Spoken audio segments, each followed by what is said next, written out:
নমস্কার বন্ধুরা, বাঙালি রান্নাঘরে আপনাদেরকে ওয়েলকাম। আজকের রেসিপি পটল দিয়ে বাটা মাছের রসা।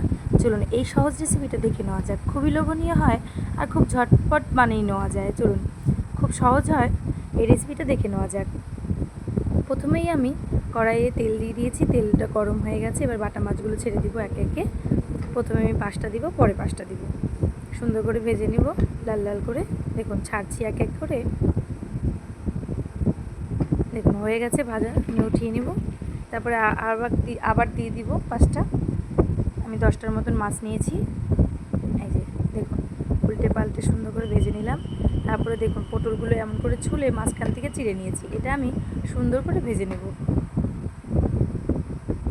ভালো করে ভাজতে হবে, সুন্দর করে ভেজে নেব। চলুন নেড়ে দেওয়া যাক।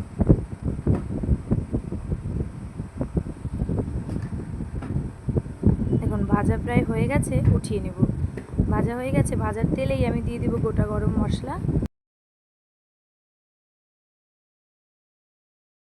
করে দিব বেটে রাখা পেঁয়াজ। পেঁয়াজটা দিয়ে ভালো বেশ ভেজে নিতে হবে, নাহলে উগ্র একটা গন্ধ করবে। পেঁয়াজটা দিয়ে আমি আঁচটা কমিয়ে সুন্দর করে ভাজবো। সুন্দর করে ভেজে নিচ্ছি। এখন ভাজা হয়ে গেছে, এবার পেস্ট দিব। এখানে আছে টমেটো, কাঁচা লঙ্কা, আদা আর রসুন। এটা দিয়ে ভালো করে আবার কষিয়ে নেব। দেখুন অনেকক্ষণ কষাতে হবে বেশ। তারপরে দিব লবণটা দিলাম, স্বাদ মতো, পরিমাণ মতন হলুদ। ভালো করে মিশিয়ে নেব। খুব সহজ রেসিপিটা, কিন্তু কষানোর জায়গায় ভালো করে কষাতে হবে, না হলে রেসিপিটা ভালো মতন তৈরি হবে না। তারপরে দিব একটু কালারের জন্য কাশ্মীরি লঙ্কার গুঁড়ো, সামান্য একটু দিয়েছি, 1 চামচের মতো। তারপর দেখুন আমার হয়ে গেছে। এবার ঢাকা দিয়ে লো ফ্লেমে করে সুন্দর করে জিনিসটা কষিয়ে নেব। ঢাকা উঠিয়েছি, কত সুন্দর একটা গ্রেভি হয়ে আছে। আর একটু কষাবো, তারপরে ঝোলের জল দিয়ে দিব।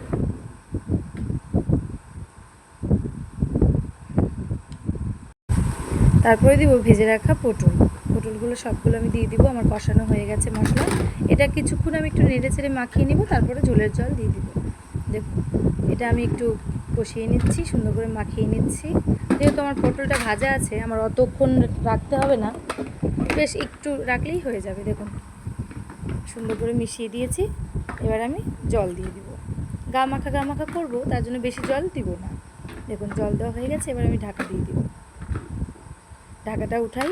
চলুন, এই দেখুন বলক চলে এসছে, সুন্দর একটা সেন্ট করছে জানেন।